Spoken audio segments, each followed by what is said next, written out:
Hey, Futurist Jim Carroll from the green screen studio behind the green screen. Hope you get the humor. Little bit of a tour of how I go from this to this with the click of a button and then to this. Some people on the Ecamm community, they like green. You're trying to go down the green screen path. There's a whole bunch of the rest of you who are focused on that, close-up camera shot with the really tight image. I decided a long time ago I was going to go green, and I think that had to do with my stage role. Look, I've been out on stage for 25 years.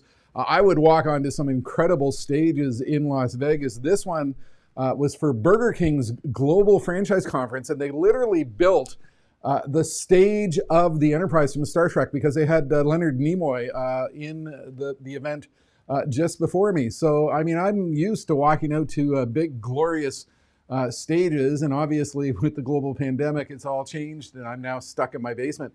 And I sort of decided early on what I had to do was I had to reinvent myself. What I saw happening in the global meeting industry, of which I'm part, and with the speakers bureaus, my agents that I work with, and all the meeting planners who are putting on large-scale events is it wasn't really working well. What they were doing was they were getting speakers coming into a Zoom call. They'd squish in some type of PowerPoint or keynote, and I'd explain that, look, what was happening. They looked like hostages in a hostage video. It was really bad delivery. And what that did was that turned off a lot of clients. It turned off a lot of people on the concept of virtual events. And what I decided to do was to kick things up a notch. I decided we needed to be visually engaging. We needed to have something a little bit more in terms of design. We needed to recognize that in this space, attention spans are fundamentally different. I would talk at a lot of retail conferences about the fact that, the typical goldfish today has a longer attention span than a human. I was speaking at a retail event a couple of weeks ago and pointing out, in the olden days when we used to go into grocery stores, we would scan some 12 feet of shelf space per second. And our attention spans have collapsed even more. So my whole theory was we needed to work harder as speakers to try to reach out to folks online. We needed to build a far more interesting visual experience with a lot of interactive Q&A. So normally when I'm doing a virtual keynote, I'm breaking it up into Pink Floyd phrase, short, sharp shocks of 4 to 5 seconds, or 4 to 5 minutes, interrupted by a lot of Q&A and a lot of text message polling. So we got to do things differently. Now, my voyage into the world of green screen technology, this was not something new. For about 4 years, I've been doing a lot of pre-event promotional videos with my Russian overseas producer. During the day, she's a producer with the Russian edition of Dancing with the Stars, and at night she does video editing for me, and as you can see, really professional stuff. So in the other room, out at the front of the house, I had a very rudimentary green screen. It was some paper, it was 2 lights, and I would go in and I would film on my phone, I would send it to her, and she would turn it into something magical, which then became a tool for my clients to interest them in events. And then, the world changed. The pandemic hit, and I'm hanging out in my basement, and I've got to do things differently. Folks ask me, well, why do you have so many, stage sets? Why do you keep shaking it up? Here's an interesting thing.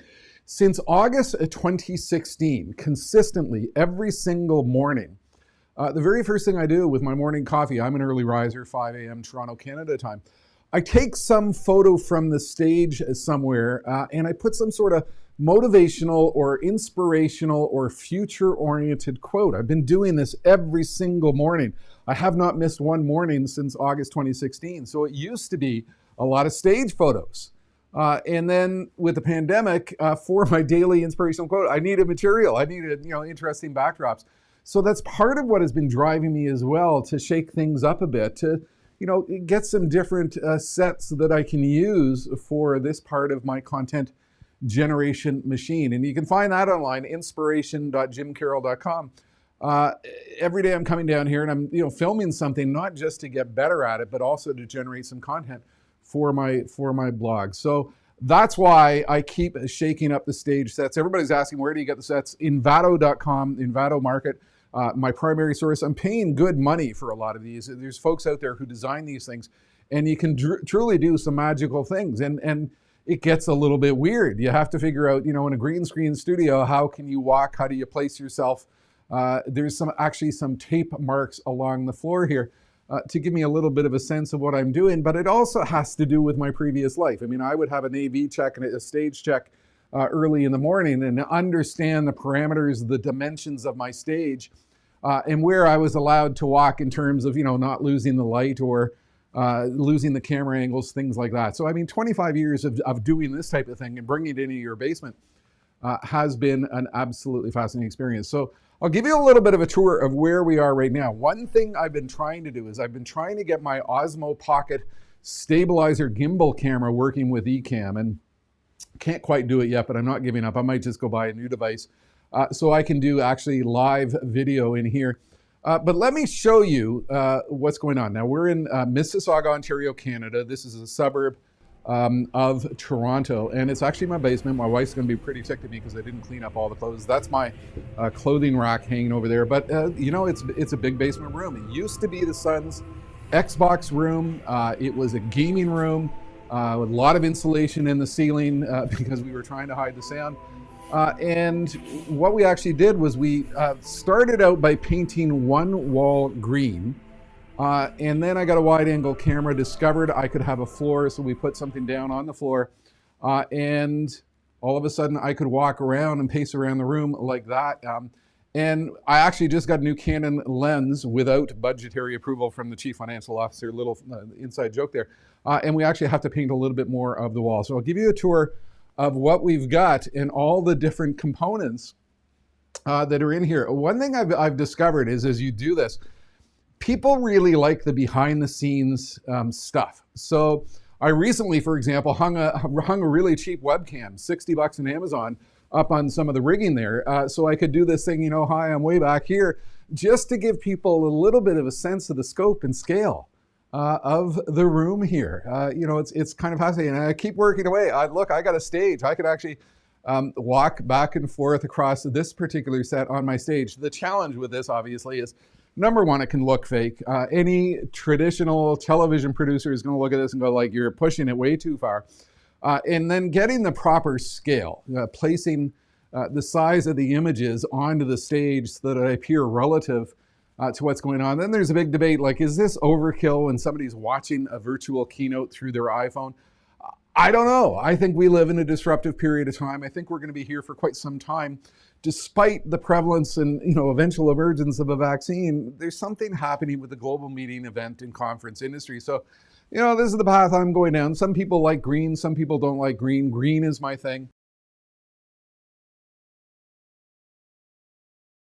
So here's where I am right now. Multiple cameras, and just let me give you a bit of a sense of what is happening. That long shot way back there, that's an iPad Air 2.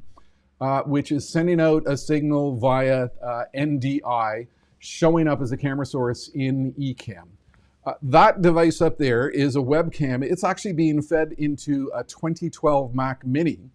Just the whole idea is, as Kevin Lyon said yesterday, which really inspired me to do this little video today, talked about offloading some of the processing from your main Ecamm machine using NDI, and I've been doing that for quite some time. That particular device there, which I'm looking at now, that's my main iPad Air 2. So I've got two iPads. And again, he's sending in a camera signal via NDI. This close-on image, which is down at the bottom, what's that going to be? Your bottom right. That's actually the FaceTime camera on my new iMac 2020. I was blown away by the image quality that I could get with that. The side view here is a Logitech C920. Now, I started out like a lot of Ecamm users.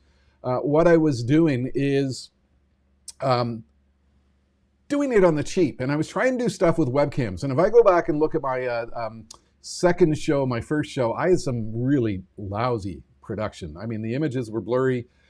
It just was not good. And I was trying to do that with webcams, and I finally realized I needed to pick up my game. The last shot here, I can barely keep track of all my camera angles, is actually my Canon M200 up there, which is used for my wide angle shot, which you can see when I walk back here. You know, this is the corner, and you can actually you know, catch the tape marks on the floor here, which give me a little bit of a a boundary perspective on where I can walk when I'm doing things. So it's all green. It all seems to be working. Here's a shot from a little while ago as to what the studio looked like, and it keeps on changing. And what I did here was I took the studio shot, panorama shot one day, and put 3 shots beside it of sort of, this is what you see, and this is what they see. So here it is as of about 15 minutes ago. And what I'll do is I'll work to break it down in terms of what the components are, what's what, and we'll go and we'll just pop into the scaling. Jay is real green, much better job in the scaling. And yeah, I mean, if you're into a green screen thing, the scaling issue of getting your cameras right and where you fit is a real challenge. And that's why I think a really powerful thing that Ecamm could do is to add some grid lines into the software so that as you're going from scene to scene and you're scaling your cameras as overlays, it makes it much more helpful. Kevin Lyons popped in and said 100% Zoom hostages. If you haven't seen Kevin's video from yesterday, you have to go watch it. Here he is. He's doing a high-end 3-day conference. That's the type of events that I used to participate in, producing it from his home. And he took you on a tour of his studio as sort of the behind-the-scenes producer. And he's got people waiting off camera on Skype who are queued up, ready to go. I was blown away by what he was doing, because you have to understand my old life, my old pre-COVID life. I would walk into an event in Las Vegas and there'd be an AV team there of 20 or 30 or 40 people supporting my brief moment in time in which I'm out on the stage. And I watched Kevin yesterday, and he's doing that type of thing with his home broadcast studio. I thought I had something cool going. I was absolutely blown away by what he's doing from a production perspective. And there's folks like Kevin, there's folks like me who think that the meeting industry, the conference industry, a lot of speakers, they're just doing a pathetic job right now in terms of what we can accomplish, because we need to do better. People don't have the attention spans. They're not going to sit there and listen for an hour to somebody droning on. They have to see the evolution. Fellow named Tobias Rogge, great to see your evolution in green screening. Wow, just an idea. I could imagine to mix your green screen world with the one or other real stuff. Maybe a real flooring instead of green, maybe a desk with some papers or a computer. I think that could blend really well. Yeah, I mean, we got a big room down here. My challenge is I've been working at home for 30 years. My sons are 26 and 27. So he recently vacated this room. This was his exercise room, and we took it over and turned it into the studio. So I got a whole bunch of space down at the other end there. You can see it on the image here. And I've often thought that I could do something with that sort of tight close-in shot like we see with Sean Doc Boyd and some of the other heroes of Ecamm. This is all about trying to do what you can do. It's all about working within budget. That would take additional cameras. I just pushed the thing on the weekend by getting a better Canon wide angle. And so, I mean, I got a ton of plans down here in terms of what I could do. And a lot of ideas. And I think that's the thing about Ecamm. This is such a magical piece of software that we keep discovering new things we can do, new ideas, new opportunities, new stuff to pursue. So studio expansion, yeah, I mean, it's on my horizon. Tobias also comments, DJI Osmo Pocket won't work as a streaming camera. Yeah, it's really disappointing. I've got an Osmo Pocket and an Osmo Plus. These are gimbal cameras. These are the type of things that you can put on a stick and it will film and stabilize the image. So there's absolutely no shakiness. And I use these a lot in Orlando and Vegas and other places to film some pre-keynote clips.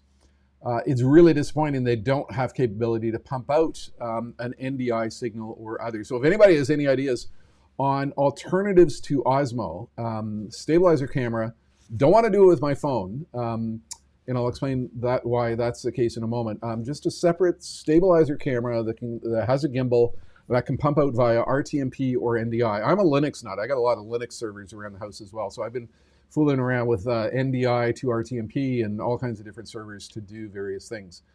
A fellow named Garev Damala, my apologies on the name. I've been following your Ecamm community, what you do, suggest for studio who is just starting out with live streaming in the online world. Where do you start? you know, you got to go back and look at a post that I put into the Ecamm community way back, probably about April. I started in March. I certainly wasn't doing anything like this. Didn't have this type of setup. And I wrote this post, you know, 50 reasons why I'm thankful, or 25 reasons why I'm thankful to the Ecamm community and what you need to do. And my whole attitude was try things out, make mistakes, force yourself to go live every day, ask a lot of questions in this community. I find the Ecamm community so magical because we've got a whole bunch of people, some of whom are experts in AV and production, and a lot who aren't, but everybody's figuring this out as they go, really making it up as you go. So what you got to do is you just got to get in and get your feet wet. When you look at the type of stuff I'm doing with these, you know, crazy sophisticated shots and backgrounds, you know, it took a while to get here. It doesn't happen overnight. And actually noticing I've got the wrong camera angle in that particular shot. You simply need to work with it. So let's take one more question, then I'll start walking you through the gear. Kevin Lyons, 1,000%, we can do so much better. Attendees are not receptors, but real peoples. We have to do better. I do feel we can go back to live events. I don't feel we can go back to live events. I sort of agree with that. So somebody asking, can you explain your audio setup? So enough rambling. Let's start going through the list. So I've tried to grab a panoramic image, and let me just see if I can add this question to the broadcast. For some reason that was not giving me the opportunity to do that. So where do we start? The main production machine is right there in the middle. You can see sort of the Big Sur colors on it. I did upgrade to Big Sur. I've got multiple Macs around the house. I've got a main iMac up on my machine. I've got a MacBook Pro. I've got, you know, probably 7 or 8 or 9 Macs here at the house. I upgraded the other ones first, and I felt fairly comfortable. I know there's a lot of discussion in the community. Should you upgrade? Should you not upgrade? I decided to bite the bullet. I mean, I can make mistakes. The best way for me to figure things out is do it, figure it out later. It all went smoothly. Only one thing seems to have happened. I've got a Drobo device. It's an external hard disk storage bay via Thunderbolt, and they had the driver updated, ready to go for Big Sur, and then it's not working. They're working on a fix, so that didn't work. The other weird thing I get on EcammLive, if I go into demo mode, I don't even think I've installed. Oh, here we are, live demo mode. Really big, busy screen here. You'll notice the broadcast overlay here, the green screen overlay is not appearing correctly. So I don't know what that's about. I have to report that to Ecamm. But that big machine in the middle is my main production machine. Trying to think how you will see this. So the big screen TV next to it, that's linked in via HDMI. That's an old Samsung. And that, I call it my stage monitor. When I walked out on stage in Las Vegas, I'd have a whole series of floor monitors down below by which I could see my PowerPoint. I could see what the audience saw if we had some, you know, long angle lenses in the room. When you're doing this type of thing, you need a good sense of where you are and what's happening. So I had to have a stage monitor. So I just had this big old TV laying around and decided to drop that in. And it, you know, it gives me a little bit of a, you know, good sense of, you know, things are working, what the scene looks like, the composition of the scene and stuff like that. Above that, in the center, you will notice another monitor. That's a 2009 iMac, old machine. What I found in the early days of using Ecamm was that I would spend a lot of time out there on the floor, and I would be looking at my production machine, and I'd be on a Zoom call or a Zoom conference, and I wouldn't be looking at, quote, the audience. So what I did was I decided to take that old 2009, put it up above the TV so that it's at camera height, and you can barely see it. You sort of see a little owl there. My mom, she passed away 20 years ago, but her favorite collecting thing was owls, so I have the owl there for good luck. Next to that is my Canon main close-in shot Canon M200. So I put that iMac there at eye level, right behind the Canon 200, so that I'd be looking at the camera as I'm talking to folks. And I found that solved the eye level problem. I noticed there's a lot of questions about that in the Ecamm community. So repurposing an old 2000 iMac, the magic to that is the program you get on the App Store, NDI Monitor. You simply load it up, you turn on EcammLive to output NDI if you're on the Pro plan, and it shows up as a camera source, and just go full screen, and away you go. That's how you can repurpose old stuff, and that's where the role of NDI comes into play. If you go down to below that, there's a stool there with a MacBook Pro on it. That's my 2019 MacBook Pro. That was my main traveling MacBook. For a time, I used that down here for my Ecamm production before I got the new iMac. And like a lot of you, I just found the fans were screaming. I mean, it's a high-end machine, 8-core, 64 gigs of memory, or 32, and it just couldn't seem to do it. Because I mean, I think I'm pushing the boundaries all the time. What I do when I'm going live is I bring that down here from upstairs and simply have it there to watch what's going on. So right now, if I go over to that, it's actually running a version of the Facebook Live as it's going out right now, so that I can actually see what you're seeing. I found that, that sometimes that type of thing is quite helpful, because you really need to have a good idea of what exactly is going on if you're going to be doing this type of thing. So, the more monitors, the better. That's been my philosophy. If we move to the left of the main production machine in the middle of the shot, there's a monitor there, a little bit of purple on it. That's just a third monitor for my iMac 2020 production machine. So, extra workspace. I'm doing a lot of DaVinci editing, pre-show. I'm doing a lot of stuff to organize, and, just need the extra workspace. I'll also use that window, for example, to watch comments coming in. So I've got a Facebook window open there to watch what is going on. To the, I don't even know if I got the angles right, to the left of that on the desk, 2015 MacBook Pro. That was the original Ecamm production machine that I was using when I started way back in March. It simply didn't do it for me. It simply couldn't keep up. What I use it for now is when I'm going out on Restream, I use that to dump out, to start up Restream and to monitor Restream. So, I mean, it's a little bit of a workhorse to do additional things. To the side of that is another 2009 iMac. And what I use that machine for is for my text message polling. So I use a service called Poll Everywhere.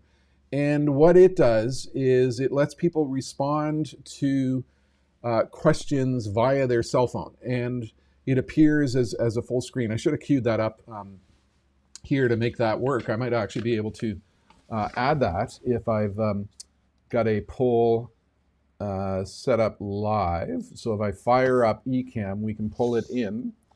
And again, what it's doing is it's offloading some of the stuff from Ecamm to a separate machine. So what I'm doing there is I've got the web browser for, I've actually got to do that via NDI converter. And if I make it screen 1, we'll see if we can pull that in. Go into camera sources, include in switcher this guy. Here he is here. So if I get rid of the picture, there we are, and drag this down, you could actually give this a try. I think this poll might be live. I might need to set that up with a different link. But if you send a text to 37607, we'll see if I've got it set up live. This is right off the cuff. And in the body of the message, punch in 168307. You might see the results update live in real time. So this is one of the tools. I use this on stage all the time in Vegas and elsewhere. Great big screen, and 1,000 people in the audience, and they would use their cell phones to respond to a question. And I've brought this into a number of recent presentations because, again, audience interaction is entirely and fundamentally different. Their grocery shopping is only a mouse click away. Their kids might be on the other side of the room. I mean, they have no attention span, so we need to engage with them in a new and different way. I don't think I had that set up right, so let me switch back to where we were. I've messed up my scene here, and I will get rid of that and go back to my FaceTime camera. And let me turn that off and bring back in my image overlay. There we are. Everything worked. Okay, so that's what that little machine does. Another repurposing of a 2009 iMac, sending out a web browser via NDI. I also have used that on occasion when I've been doing Keynote style presentations. So I'll actually be running Keynote on that Mac, put it into full screen. The NDI scan converter program, that's actually what's running on that to send out an NDI signal, because Ecamm can't run on a 2009 Mac. It pulls in the full screen version of Keynote, which shows up as a camera source. 1, 2, 3, 4 iMacs, and there's one you can't see up behind the owl, below the Canon M200 is a 2012 Mac Mini. And he's headless. It doesn't have a monitor, but he's actually feeding in the long view. Let's pull it up here. The long view webcam image, which gives you a long view of the shot. And he also will bring in some other content via NDI. So 1, 2, 3, 4, 5, 6 computers. Off in the far end of the room is an iPad, which is doing that long shot, which you get, and off to the side is another iPad. Sound setup. See if I can go back and give you an image of where the sound is. You can't really see it. I guess I can't figure out a way to zoom in here. What I've got is a Sennheiser Lav mic. I tried a bunch of other mics, distance mics and stuff like that, and it just wasn't working with me. And this is a big empty room.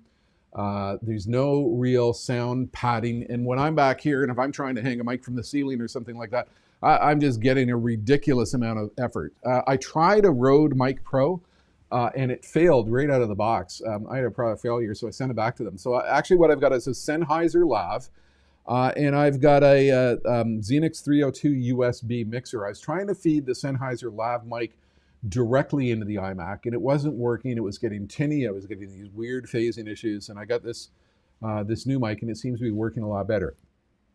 Powerful lesson. Can you see the little yellow sticky on the big iMac in the center there? Last week I had a live show, and it was the group that had me in was doing it via StreamYard.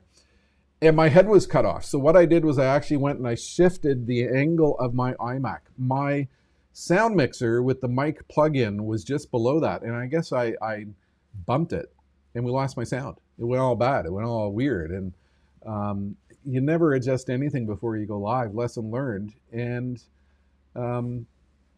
that's why I moved it down so it's out of the way. It's still reachable. It's out of the way. Lights. A lot of lights. If you're doing green, you got to have a ton of lights. I think it was Sean Doc Boyd who said you got to have a boatload of lights to do this. I started out with the 2 fuzzy lights that you can see there, and those weren't enough. Those were from my old green screen initiative in the other room.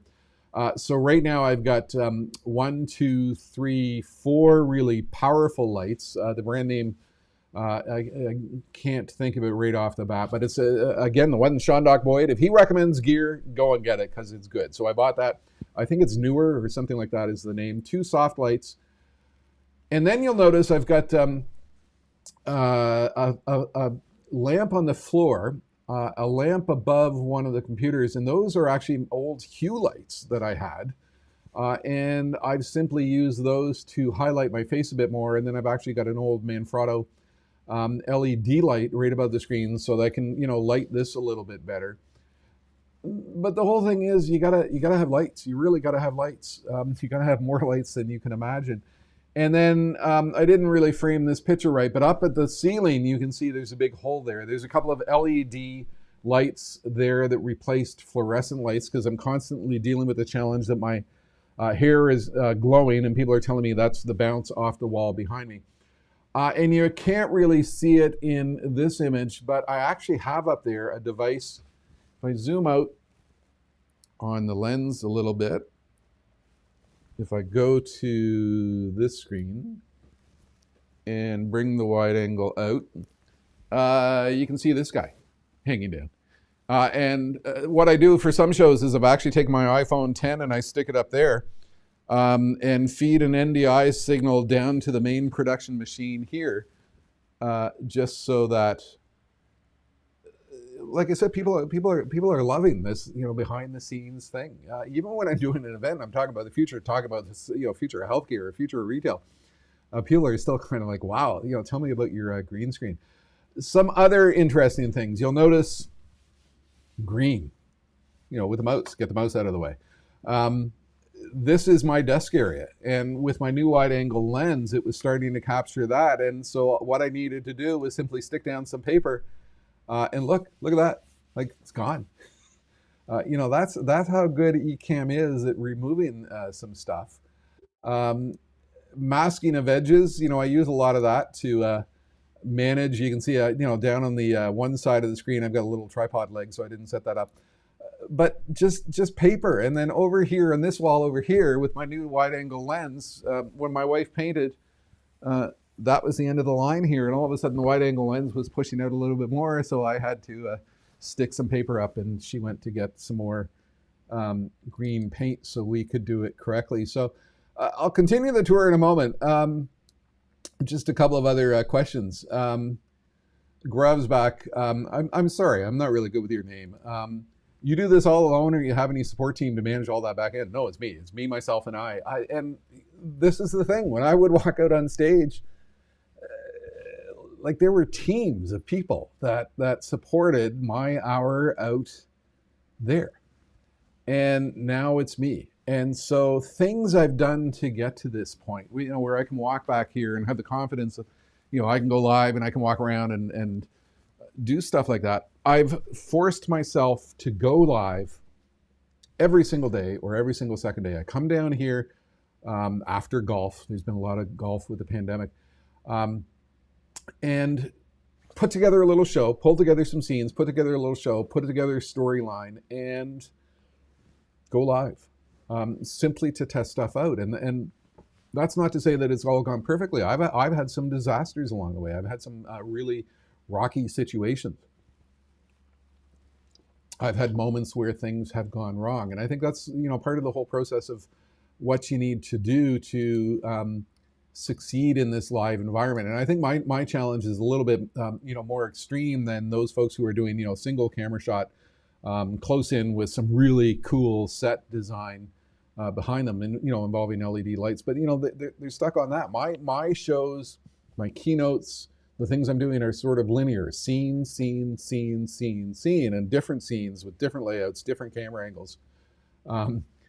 Part of, I think, the discussion occurring in the media industry is that, to a degree, events online, virtual events, virtual keynotes, virtual productions are becoming more and more like broadcast, more like interactive television. So I think part of what we're doing here is we're sort of redefining what it is, what an event is. Another question coming here from Kevin Lyons, my new hero. We use Poll Everywhere for our in-person events. Decent platform. I wish it was more brandable. We're now using Meeting Pulse, mainly as logged in users, but they have SMS text as well.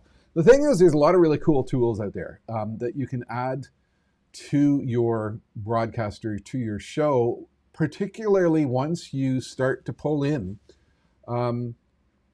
stuff via NDI. So again, that little 2009 iMac, which is over there on the left, he can send out anything via the NDI monitor program. So I can send out a web browser. And if there's anything on a web browser that provides any type of interactive tool, what I would do is I would put him over onto that machine and use him to send the signal as a camera source into Ecamm, and then I can drag it into a camera set. Lot of tools out there. And so I think part of what you need to recognize is you need to be able to add these tools into your, it's awesome, great insights. Thank you. I'm having a lot of fun with this, obviously, too. Most common question I get, where do you get your backgrounds from? My wife is laughing at me because, some nights now I'll be sitting on the couch and I'll be, zipping around the internet, trying to find some new stage sets. Envato Market is my primary source. I do a lot of stuff with Envato Market, but I also use some stock footage services. Now, Shutterstock and things like that, crazy expensive. And what I've discovered is that you can find something on Adobe stock footage or Shutterstock that they'll charge you 90 bucks for. And the person will be selling the same thing over on Envato Market for 19 bucks. So if you're going to be buying stuff, shop around. I have subscribed to a flat fee stock image, sound, and video service called Storyblocks. And I'm super happy with that. I find a lot of really good stuff with that. Part of what I do is if I zip up to a show from yesterday, let's see if I can do this. So here's an example of something I was doing yesterday, different set, and I was talking about 2021. And here's small things. So there's the bench I'm sitting on. I got to shove that under the table so it disappears. But you'll notice over here I've got this video image running. And here I was talking about the acceleration of the chemical industry, and then I zoom in for a little bit of a closer look. That's a stock footage clip that I found, which is very, very helpful. If I zip back and go up to the start, let me go back up to the beginning of this particular set. So what I was doing yesterday, I was talking about 3D printing and manufacturing. I was talking about part of the challenge is getting your angles right. Talking about curbside pickup in retail, and I zoom in. So part of, I think, the whole process is developing this new style. And then I was talking about supply chain is being accelerated, and I would zip in for a closer look. You'll notice that part of what I got to do here is I got to make sure I'm on my right camera mark to fit the scale. I was talking about hospitals, and so this is all coming from Storyblocks. I found this to be a really useful service. I'm paying like 25 US a month or 39.95 US a month.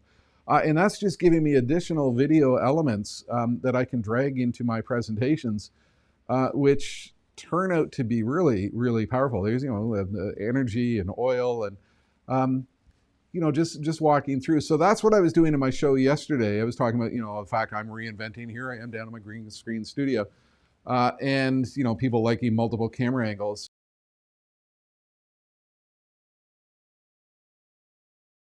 On the stage, now I'm back at my desk. And what I do is I dump in a little transition like that. So that's my cue to come back to the desk because I know my next scenes are going to be some close-in stuff. But here's another example of a video clip that I got from Storyblocks. Because at this point I was talking about the pandemic. This type of stuff, I didn't know how to use DaVinci at all. I've never used Premiere or any of these video editing things. I forced myself to learn to use DaVinci so that I can begin to develop titles. This is sort of the next phase of my evolution. Then again, back to some stock clips from Storyblocks, just to add some different levels of capability to what we are doing. So where do you get your backgrounds from? All over. I'm surfing the web, finding things. Take a look around. Envato, E-N-V-A-T-O. I see people correcting me. And let's go to the next question. Add to broadcast. Get rid of this one. Some of them, this is interesting. Some of them are not showing up with an add to broadcast function. Can you repeat the name? Envato Broadcast. Somebody did that. How do you get these overlays? Did you get it created or some websites? They're all over the internet. Rob Hitch. Thank you, Jim. Yeah, you're welcome. Having a lot of fun. And Tobias, you've talked about engaging the audience. What ideas or new concepts do you have in mind? An interesting thing that's happening in my industry, the traditional keynote industry, is I'm noticing some speakers are putting in sort of a big Zoom wall. The ultimate example of that is Tony Robbins. You've probably seen the Facebook ads and stuff where he's got like this video wall where he can see like 2,000 people on Zoom boxes. And that seems to be sort of an unfolding thing because what the idea seems to be, how do we bring people into the event and talk directly to them? And so that is sort of on my list as a key initiative to pursue. There's a ton of other opportunities. Again, if we go back to the basic room, again, this started out as my son's train table, and then it became the Xbox room. You can't really see it in this shot. If I just poke the camera up a little bit, you'll see that device. Move the camera. I'm probably going to screw things up here. You can sort of see what I'm doing there. There's a device up here. That's an LED projection screen, and that originally was what my sons were using when they would come down here and play Xbox. And it's reachable via HDMI. And we've actually got a big screen at the other end of the room. And I'm looking at that all the time. I'm kind of going, wow, like maybe I can do something. Maybe I can have my green screen here, feed out via Ecamm, send it up to that projection screen, put it out to the big screen there, and like, who knows? The thing is, this is such an imagination machine. It is absolutely incredible. And it's a heck of a lot of fun. This is the ultimate geek toy. I've been online. I started in 1982 with a Radio Shack Model 100 with 32K of memory and a 300 baud modem. And, you know, here we are today. So I'm a hardcore geek behind the scenes. I'm a heavy Linux user. I've got, you know, more computers than you can shake a stick at. I'm actually working with a Raspberry Pi right now to bring that down here to do some things with RTMP and other features to incorporate it, to offload some stuff. Like, who knows where I'm going to go with this? It's just a tremendous amount of fun. Gotta run. Thank you. You're welcome. Probably getting close to the end. If you've got some additional questions, fire them in. And obviously this show is going to be out there. And I can do one last thing. I can turn on my iPhone. And this is where I really want to have use of my stabilizer stick like an Osmo. So what I've got is I'm going to fire up my phone and go back here and give you a live panorama of where we are. So again, 2019 iMac showing the current broadcast as it's going out, just so I can monitor it and see what's going on. The big screen TV floor monitor doing that video feedback loop. So that's, you know, so I can see what the heck is going on. So if I point this back that way, well, no, we just get a green wall that way. That's kind of dumb. Up above, so Canon M200. A lot of people talking about the Canon M50. I went with the M200 because what it does is it will do autofocus, clean HDMI autofocus. I got a Canon M50 and it only did clean HDMI with manual focus. And the way I move around, that's not going to work. There's the owl, in honor of my mom. You know, keeps me sane every day I'm down here. And behind that is the 2009 iMac. Which is used when I'm on Zoom. That actually will show the Zoom conference or the Zoom call that I'm in. So what that does is, again, that's forcing me to look at camera angle. If we zip down here, there's my sound mixer, which originally was there, and that's what I bumped the other day to blow up my call. So that has dramatically changed the quality of my sound. And I should have done that a long time ago. Main production machine, iMac 2020, 10 core, 64 gigs of memory, 16 gigabyte graphic card. I tried to make lower end machines work with Ecamm for quite some time, and you can do it. But if you're really pushing boundaries like I am, you've really got to up your game. And I just invested in this and went for it. I have had no issues, no complaints. I mean, this thing just does everything. There's actually a really good video on my site where the first weekend I got it, I was doing all this crazy wild stuff, green screen overlay stuff, and it would work like a charm. Behind that, up above, Canon M200, that's my wide angle, and that's got the brand new wide angle lens purchased without the approval of the chief financial officer / wife. You can see back here my green room, my clothes hanging. Back there, iPad Air 2, used for that long shot, which you sometimes see. Over here, another iPad, sending a camera signal via NDI. And, you know, they're fuzzy, they're not great, but when you're doing just a quick little behind the scenes thing, it works. If we zip over here, extra monitor attached to my iMac production machine, a couple of lights up above to sort of highlight my face when I'm using the FaceTime camera. My 2015 MacBook Pro, and as I said, that's usually used to manage Restream as well as to do some monitoring. 2009 iMac, which I use for Poll Everywhere and other web surfing stuff. I don't really do that with an Ecamm.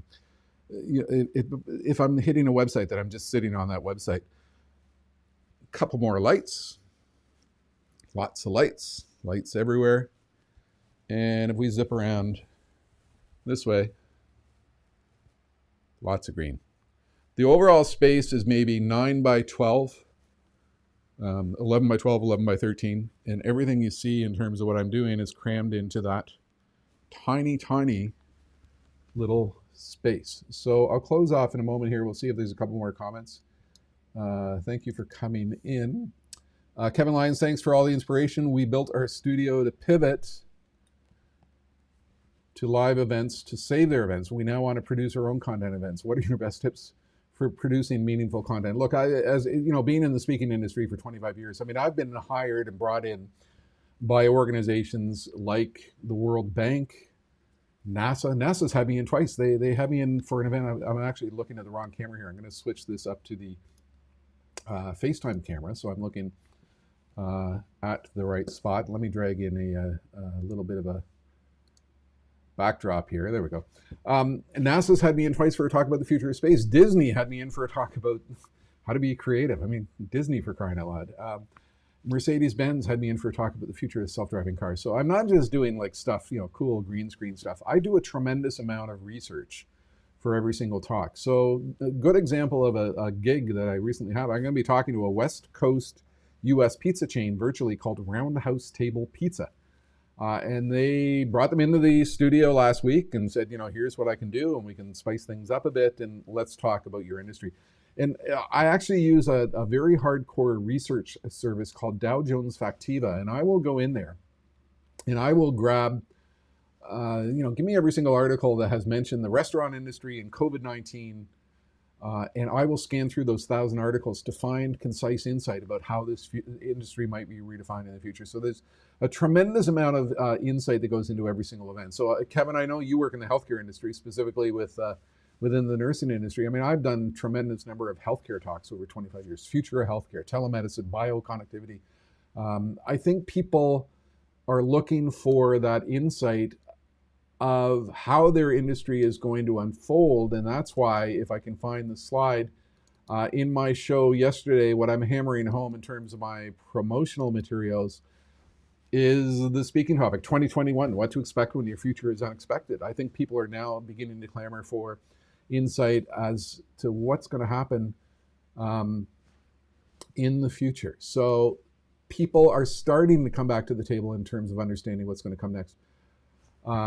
I'll never get your name right. I'll call you Dexter. Just chance towards this at the end. How can I be in touch to learn more about this? There's a full website with all my video online, jimcarroll.com, inspirational.jimcarroll.com. You'll see a lot of the you know, stuff that I use with my stage set. I'm in Ecamm a lot. Like a lot of other folks, posting ideas and questions and tips. And 6 months ago, I didn't have a clue about this stuff, and I now seem to be some sort of expert, so I can't imagine that. But it's just, put your questions in. How do you do it from scratch? Bucket of green paint, couple of webcams, Ecamm software. Begin to learn from it and go from there. Do you have any program or course where you're teaching all this stuff in depth? No.